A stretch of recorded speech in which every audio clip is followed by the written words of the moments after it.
there a theology of emotions? Well, we're starting this new series on emotions, mental health, and the gospel life. And yes, there is a theology of emotions. At least there is one in development.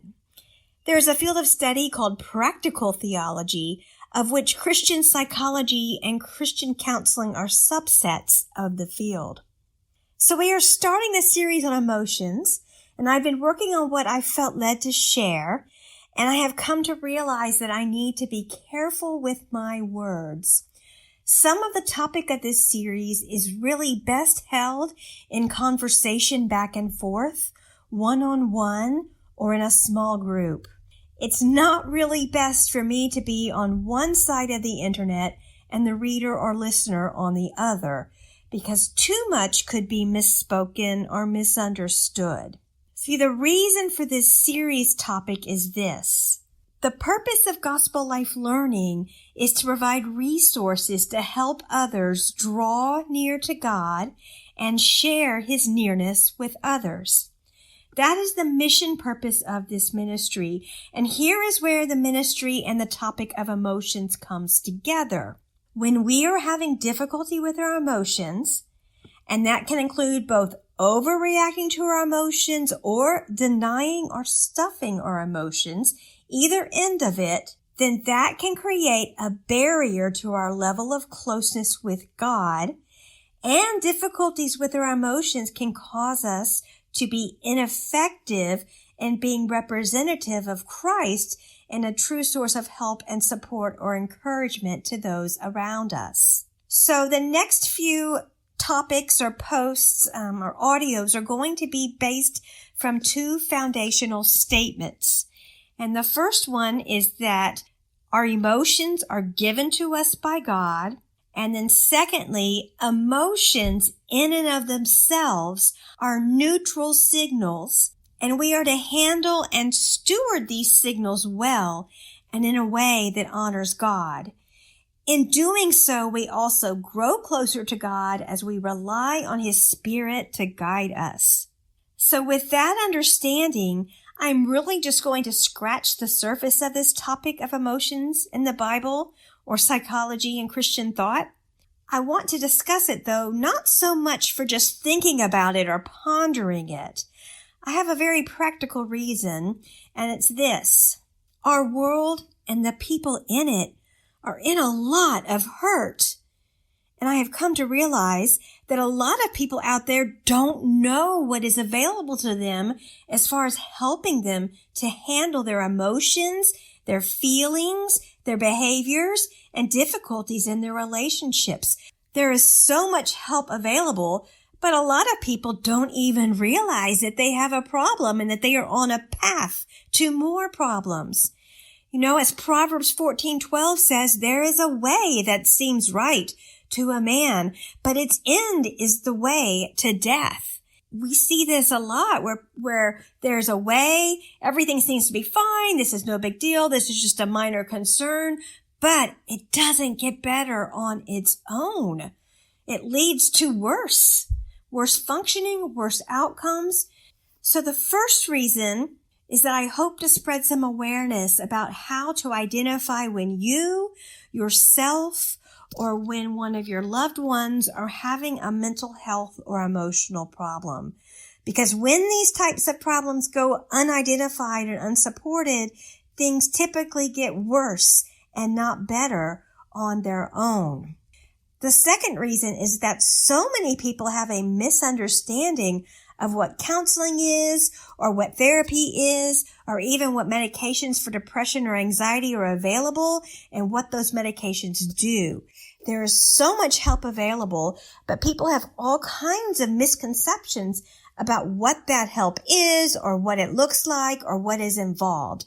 So they continue to suffer difficulties and setbacks and struggles in their lives when they just need someone to come alongside them and give them some direction and counsel. For example, I think a lot of people think that going to see a counselor or a therapist is going to be something like it was in the 1950s, where they are laying on a couch and they have to tell all about every embarrassing thing or traumatic thing or hurtful thing that ever happened to them. But no, Actually, psychoanalysis like that has been discredited, and it is not evidence-based, and it is not what happens at all. But part of what I want to do with these blog teachings is inform you of some biblical perspectives of identifying and managing emotions, as well as informing you of resources that are available. Again, I am doing this because I've come to realize that many people live in constant patterns of low-level distress, irritability, anger or bitterness, anxiety or depression, and sometimes they don't even know it. They don't even realize that there are supports available or strategies that they could be implementing to help them feel better and live better. Many people don't even realize that they have an emotional or mental health issue because it's just the way that they have always been. And it was also the way their parents and sisters or brothers are too. I hear that a lot. This is just how we are. And then I just want to say in return, well, the way you are is broken and you don't have to be broken. And I say that with all humility because the truth is we are all broken and out of place in this world. I'm broken. I had a little emotional meltdown earlier this week over some upcoming unknown to potential changes in my life. And I honestly didn't handle my emotions well at first. I started by expressing my angst to and towards another person. Okay, you probably figured out it was my husband. But anyway, I started off handling my emotions wrong towards my husband. But I did catch myself after several minutes. Even though it was not a perfect implementation of emotional stewardship, I did catch myself and was able to pause and make some adjustments using some of the counseling and psychological tools that I have learned. So in the end, I was able to realize where I had veered off course and was able to apologize and then start a conversation about what the real concerns and fears were. However, years ago, I would not have even realized that I was having a problem. I might have thought that someone else was causing a problem for me and that I was fully justified for expressing myself in any manner in which what I needed to say needed to be said. See, back then, I had a problem and I didn't know it. Let me give you another example, which is actually quite common.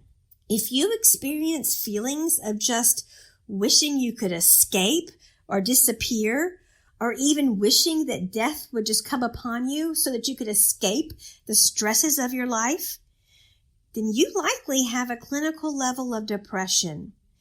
Even if you just think about it in general terms, but you know you would never take any action towards hurting yourself, you still have a thought issue that could be helped if you knew the best strategies or had a qualified coach or counselor to help you.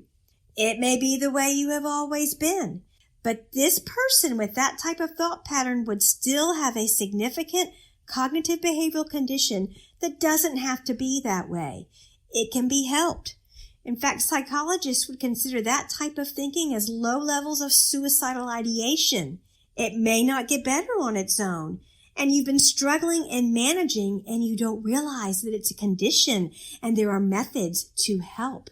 We have done a very, very poor job in our society in teaching people about what good mental health is, about when mental health problems start to creep in, and about ways to bolster our mental health and prevent problems. We don't teach resiliency, and for most people, it's not something that is easily figured out on our own. Sometimes, if we notice our issues early enough, we can benefit from self-help reading or podcasts or workshops.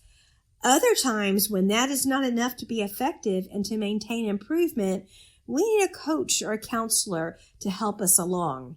Again, the vast majority of people, and yes, even the majority of Christians, don't even realize that they are living with a condition that is hampering their ability to live abundantly in spirit.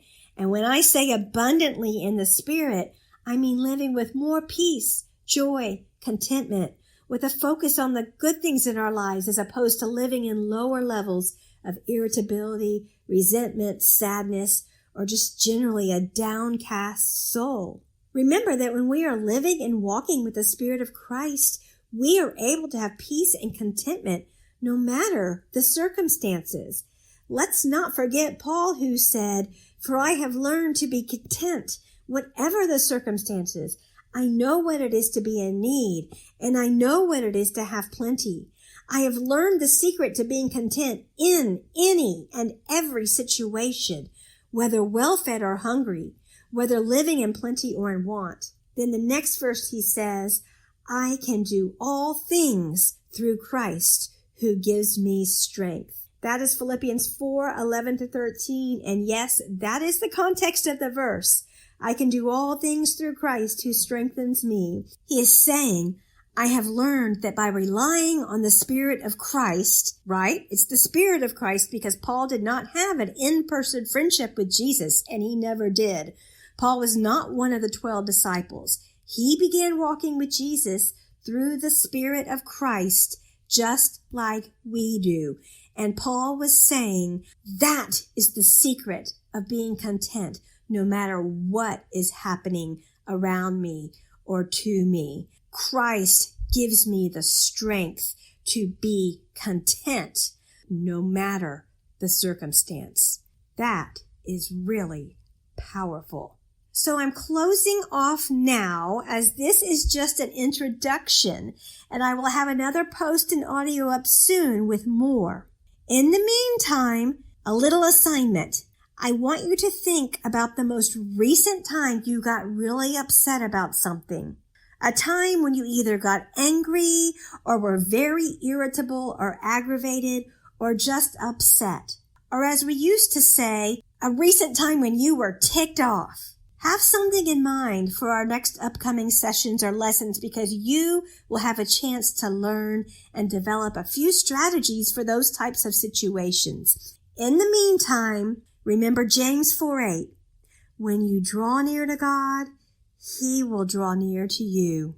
And in 2 Chronicles 6, the eyes of the Lord search the whole earth, looking for those whose hearts are turned towards Him, so that He may strongly support them. Thank you for listening.